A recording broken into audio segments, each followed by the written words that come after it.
Welcome to my channel. हम पिछले video में सीख रहे थे वर्ब टू बी।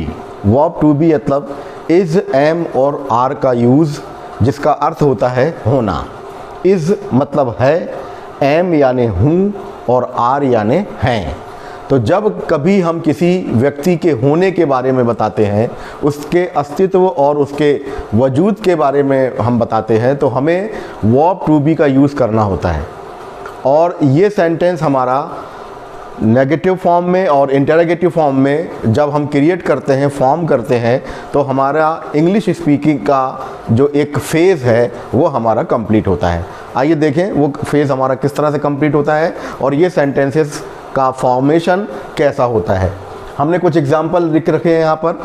ये पिछले वीडियो को अगर आप कवर करेंगे तो आप देख लेंगे कि वहाँ हमने लिया हुआ था इज़, एम और आर। इज़ का अर्थ होता है, एम का अर्थ होता है हूँ और आर का अर्थ होता है। तो ये हमने यहाँ पर देखा है। चलिए इसके सेंटेंसेस किस तरह से बनेंगे वो हम देखते हैं। जैसे वह तैयार है, तो हमने इसका ट्रांसलेशन किया वह के लिए ही और है के लिए इज़ और तैयार के लिए रेडी। तो ये सेंटेंस का फॉर्मेशन हुआ ही इज़ रेडी, वह तैयार है। इसको जब हमने नेगेटिव फॉर्म में चेंज किया तो वह तैयार नहीं है, ही इज़ नॉट रेडी। तो हमने नॉट का यूज़ किया है इसके बाद। That is the placement of words. हमेशा याद रखिएगा कि प्लेसमेंट ऑफ वर्ड्स ये कभी भी नहीं डिफरेंट होते, बल्कि हर टेंस में इनका यूज़ सेम होता है, यानी इनका स्थान जो है वो निश्चित होता है। इसमें वर्ड्स बदलते जाते हैं लेकिन उनका जो प्लेसमेंट रहता है वो सेम रहता है। इसी प्रकार से जब हमने इसको इंटरोगेटिव बनाया तो नॉट हो गया, वह तैयार नहीं है। अब यहाँ पर इसको जब हमने इंटरोगेटिव फॉर्म में चेंज किया, यानी प्रश्नवाचक वाक्य में हुआ, तो ये इज़ को हमने उठाकर यहाँ सामने लाया और ये सेंटेंस हो गया इज़ ही रेडी, कि क्या वह तैयार है। तो अगर हम यहाँ पर एक सेंटेंस का मैं और इजाफा करता हूँ, उसको देख लीजिएगा ध्यान से, कि इसी के आगे अगर हमने क्वेश्चन वर्ड जोड़ दिया, ऐड कर दिया, तो ये हमारे कई सवालों का जवाब देता है कि वह कैसे तैयार है, वह क्यों तैयार है, वह कब तैयार है। तो इस तरह से अगर हम क्वेश्चन वर्ड जो है वो इसके पहले यहाँ पर ऐड किया जाता है। तो ये फॉर्मेशन हर जगह होता है, हर टेंस में होता है, हमने आपको पहले बताया है। तो वाई इज़ ही रेडी, वह तैयार क्यों है, या क्या वह तैयार है, इज़ ही रेडी। इसी तरह से हमने दूसरा सेंटेंस, जब ये पास्ट टेंस में आता है, भूतकाल में आता है, तो उसी सेंटेंस में इज़ का परिवर्तन यहाँ पर वाज की तरह होता है और वाज का यूज़ करते हैं हम इन प्लेस ऑफ इज़ के स्थान पर। तो ये हो गया वह तैयार था, तो ही वॉज रेडी। वह तैयार नहीं था, ही वॉज नॉट रेडी। क्या वह तैयार था, वाज ही रेडी। और इस तरह से हमने यहाँ पर इसका क्वेश्चन मार्क लगा के इसको हमने क्वेश्चन वाला बना दिया। तो पहले हमने देखा था ये sentence he is ready present tense में, फिर हमने इसको पास्ट टेंस में देखा ही वॉज रेडी। अब हम इसको फ्यूचर टेंस में देख रहे हैं कि वह तैयार होगा, ही विल बी रेडी। वह तैयार नहीं होगा, he will not be ready. क्या वह तैयार होगा, विल ही बी रेडी। तो इस तरह से हमने तीनों सेंटेंसेस में वर्ब टू बी का सेंटेंस का फॉर्मेशन सीख लिया है। अब हम हर तरह के सेंटेंसेस लेते चले जाएं और इज़, एम, आर का यूज़ करते चले जाएं। अभी हमने सिर्फ यहाँ पर इज़ का किया था, आर का यूज़ करें और एम का यूज़ करें। आई एम रेडी, मैं तैयार हूँ। मैं तैयार नहीं हूँ, आई एम नॉट रेडी।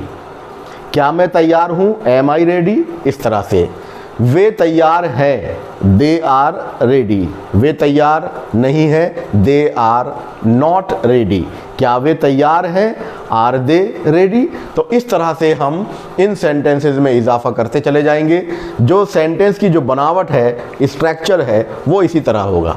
इसमें कोई परिवर्तन या चेंजेस नहीं है जहाँ तक प्लेसमेंट की बात है। तो हम इसके बेशुमार सेंटेंसेस और एग्जाम्पल हम दे सकते हैं। कुछ एग्जाम्पल हम आपको और दे रहे हैं और उसका हम आपको ट्रांसलेशन बता रहे हैं। देखिए एक एग्जाम्पल हमने और लिया है यहाँ पर प्रेजेंट टेंस का। यह तुम्हारा काम है, दिस इज़ योर जॉब।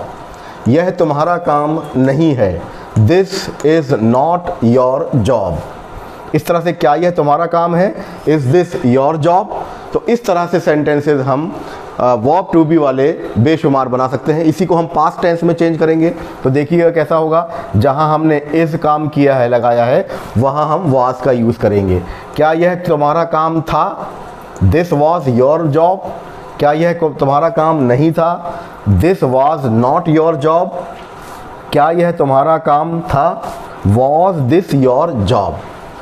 इस तरह से हमने देखा, ये इसी सेंटेंस को हमने चेंज किया पास्ट टेंस में। अब हम इसको चेंज करते हैं फ्यूचर टेंस में। तो फ्यूचर टेंस में किस प्रकार होगा ये, जहां हमने इज लगाया है वहां विल बी होगा।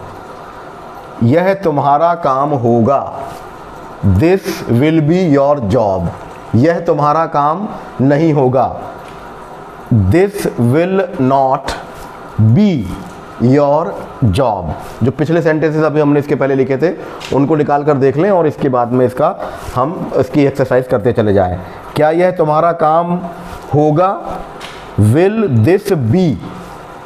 इसको पॉज करके सुन लीजिएगा, नोट करिएगा, will this be your job question mark. तो हमने देखा कि इसको हमने प्रेजेंट टेंस में और पास्ट टेंस में और फ्यूचर टेंस में बनाया है। तो मुझे लगता है कि आपने वर्ब टू बी के ये सारे सेंटेंसेस सीख लिए होंगे। कुछ और एग्जाम्पल हम आपको यहाँ पर देते हैं कि इनके एग्जाम्पल कैसे होंगे। बाकी उसको नेगेटिव और इंटरोगेटिव आप उसको चेंज करिएगा। चलिए कुछ सेंटेंसेस वर्ब टू बी के और देख रहे हैं हम। वह आज अनुपस्थित है, ही इज़ एब्सेंट टुडे। इसको डिफरेंट टेंस में चेंज करते चले जाएं। पास्ट टेंस में वह कल अनुपस्थित था, ही वॉज एब्सेंट यस्टरडे। अब गुजरा हुआ वक्त है तो हमें यस्टरडे बोलना होगा, टुडे नहीं। इसी तरह से वह कल अनुपस्थित होगा, he will be absent tomorrow. तो आने वाले कल के लिए हम इसको यूज़ कर सकते हैं। तो प्रेजेंट टेंस, पास्ट टेंस और फ्यूचर टेंस तीनों में वर्ब टू बी का प्रयोग देख रहे हैं। अभी तक अगर आपने इस वीडियो को सब्सक्राइब नहीं किया है तो प्लीज़ सब्सक्राइब कर लें और पिछले वीडियोस को भी आप लगातार देखते रहें ताकि जो हमने टेंसेज वगैरह आपको पढ़ाए हुए हैं वो टेंसेज आपके पूरी तरह से प्रिपेयर हो जाएँ। मैं तुम्हारा आभारी हूँ, शुक्रगुजार हूँ। I am very thankful to you. यहाँ देखिए ये is, am, are, was, were, shall be और विल बी का ही यूज़ हो रहा है जो वर्ब टू बी के हमारे प्रयोग करने वाला हमने ये फेस कवर कर रहे हैं। वह घर पर नहीं था, he was not at home. वह घर पर नहीं था। इंसान मजबूर है, मैन इज हेल्पलेस। मैं कल घर पर रहूँगा, I will be at home tomorrow.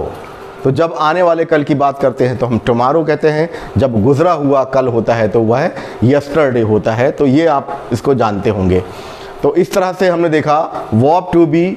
अब इनको हमें ज़रूरी है कि हमने जो पिछले सेंटेंसेस आपको नेगेटिव फॉर्म में और इंटरोगेटिव फॉर्म में बनाए हैं तो इन सेंटेंसेस को हम जितना नेगेटिव और इंटरोगेटिव फॉर्म में लेकर इसकी प्रैक्टिस करेंगे उतना हम इस काबिल हो जाएंगे कि सेंटेंस के लिए हम प्रश्न बना सकें और अपनी स्पीकिंग में उसको फ्लुएंटली यूज़ कर सकें।